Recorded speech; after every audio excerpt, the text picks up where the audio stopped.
Welcome back to AsArt. We have been covering His Dark Materials since season 1, and we are finally here, season 3, and we're going to jump into book-related stuff, not book-related stuff, what they did right, maybe what they did wrong, but we're going to talk about it here. I'm super excited this finally dropped, and we have tons of His Dark Material content, so subscribe to get more. We do deep dives on angels and the authority and fun stuff, and this week we're going to do an in-depth breakdown on different stuff different from the books and stuff. This is just quick review. Just got done watching the first 2 episodes. They just dropped.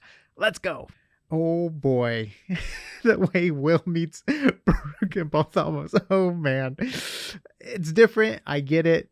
There's a lot of ground they have to cover in a little bit of time with the episodes and stuff like that. And it's not the way they met in the books. It's completely different. And even so much of that is wrong. Like, and I understand the VFX budgets. Ooh boy. I mean, would it be cheaper just to have the angels invisible the whole time? They're in physical form, which makes sense because they go in the book, they can go to physical form like an animal when they entered Lyra's world. So it looks like he has a demon. By the way, other note, what's the point of even having Balthamos there if he's not there to be the bird on his shoulder so people don't see why Will doesn't all right, let's jump into it. Okay, so in the books, Balthamos travels with Will, right? And that we are getting that in the show. By the way, I highly recommend the books if you haven't read the books, but we're going to do an in-depth breakdown of all the things different from the books in the show later on this week because I can spend so much time talking about it. Subscribe for that. I will be mentioning some stuff here though, and oh boy, that was probably bothering me the most between episode 1 and episode 2 is Balthamos the angel and how much they're changing his storyline from the book. I mean, even to the point where Balthamos was supposed to take out the guards and then fly away, but they gave that to Amma. Oh my gosh. They could even give that to our boy Balthamos because later on, anyways, I'm not going to spoil anything, but if you know, you know. But very frustrating what they're doing with the angel story, but it's interesting they're choosing to focus so much on Lord Asriel and like backstory, which is very interesting that we're getting to see more characters and stuff like that with their backstory, which is cool if you read the books because you can kind of see this as bonus material that wasn't in the books. You can kind of get like a background and like, oh, that's really cool, and maybe this happened, but then like Mary Malone goes to that world anyways. Gosh, holding off there, but we get to see Father Gomez, which is cool. We know what Father Gomez does if you're a book reader, so really cool character that's introduced. He has a spider demon instead of a beetle, which I thought was very interesting, but they used the beetle tracking thing, so they kind of kept the beetle, wondering why they change it to a spider later on. I'm curious what the spider's gonna do. And yeah, I'm very interested by that. The best parts is Mrs. Coulter, in my opinion. Like, even though they're changing a lot of book stuff for the first 2 books, Mrs. Coulter's story is pretty much the same for the most part because she's with Lyra at the cottage so far, and her stories or not her story, but like her dialogue between characters have been the strongest in these first 2 episodes, and she's such a strong presence on screen. Her golden monkey had some really cool moments too. That's definitely has been my favorite part. It was really cool to see the leather tag that they've been onto. I wish I saw it inside of the in that machine. It's slipping my mind what it's called when that machine he flies. But inside there's supposed to be a leather tag that they have to bite on, so they both have the intent of where their intention craft. Gosh, they both have the intent on where they're going.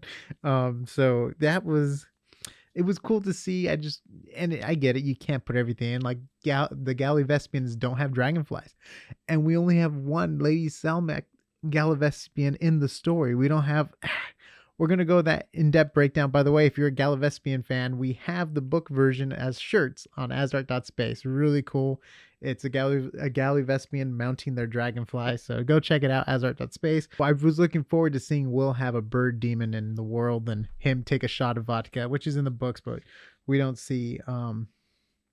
Yeah, it was just a bummer because there's so much. And which is interesting too, the way we're getting the information on the authority and the Lord Regent and all this, who the authority, who's God, basically, and like the backstory we're getting from multiple different characters and not from Baruch and Balthamos, which is also interesting too, because when Baruch flies all the way to Lord Asriel, half of his message he's supposed to deliver has already been delivered to Lord Asriel by multiple different characters. So it's just like he went to just basically tell. So it's interesting what they're doing. It'll probably play out in the wider scheme, bigger picture and stuff like that. But it's very interesting, and it's also a bummer too. Like I was really looking forward to Will interacting with Yurik, and it was a bummer that the scene on the boat was supposed to be Will and York's scene for them to really talk about the knife and the abilities and how he breaks it down. He looks at the knife and he examines it, foreshadowing he's very interested in the knife. And instead they gave that to Balthamos, the angel, which is useless because it's just like, oh, interesting, but I'm gonna see how it plays out. The world of the land of the dead looked pretty sick, especially the last shot when she's on a raft, foreshadowing what's gonna maybe happen with the raft or the boat or anything like that. If you want to, we have tons of deep dives on Land of the Dead and stuff on this channel. If you want to check it out, we really got into that scene, but it was a cool shot on the shores and stuff like that. Really cool. Gosh. Yeah, anyways, that's my quick kind of thing so far. I know what's going on because of the book. I'm curious to see if people who don't read the book, if they understand everything that's going on in the story. I want to talk about the angels really quickly.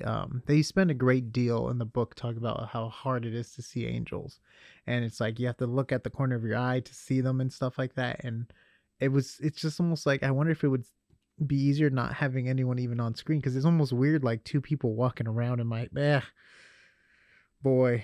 I did enjoy the Will and Mrs. Coulter scene a lot though, and I really enjoyed the way the knife broke and the dialogue happening there too, because in the book, obviously there's much more action going on outside with the attacks and all that stuff, where it's almost kind of quick when the knife breaks. And I really like this drawn out, like, think about your mother, like really playing into the emotions and getting his eyes and distracted to have the knife break, which was really cool. And even like, you're useless without the knife, like really cool. Mrs. Coulter has been killing it since season 1. She's been doing a great job. Probably my favorite character in the show. In the books, probably not, but in the show, she's killing it. I'm really digging her character and stuff like that. And, yeah, it's what they did with Hama. It's very interesting. And also, yeah, they did sign language. In the books, she speaks a different language, and Balthamos is there. The angel is there to translate for Will, when he's the bird and stuff like that. But it's very interesting how he just reveals himself as an angel to her, which is just like, I'm an angel. Watch out, Anyways, not a bad show. It's a hard job to do something like this. I always think of Peter Jackson, and yes, he hit it right, because you can't get every scene right, but you could get moments, and we had the moment with Will for sure, and the cutting of the knife and the bear fight scene. Yes, when he fights Yurik, that's pretty much spot on from the book, and I really enjoyed that when he challenges him to a duel. He cuts the helmet, that thing. Yurik backs down. Really enjoyed that. I thought that was a great scene. It's so funny. My favorite scenes seems to be the ones from the book. I don't know if just because I've seen those scenes, but in the book, it's such a cool moment when he finally meets Yurik. And it was just so quick. And it's like he already knew he was looking for Lyra. He's like, you're looking for Lyra. It's just like, what? There's not even like but I get it. There's a lot of information that has to be pushed through these episodes. And there's probably going to be a lot of action at the end of the season. So it's just kind of like push through. They have to be getting to the Land of the Dead probably in the next 2 episodes, just so we can actually push the story through. So anyways, comment down below, likes, dislikes, disappointments, or super stoked. I'm very curious. I'm going to be watching it. Yeah. Go to AsArt.space for our His Dark Materials shirts. And if you want to learn more about the world His Dark Materials, we do awesome deep dives here. Land of the Dead, Authority, to the Harpies. Harpies is a character that's going to be coming up pretty soon. We have other ones on the docket to do too. Yes, subscribe. We'll see you on the next AsArt. Yay!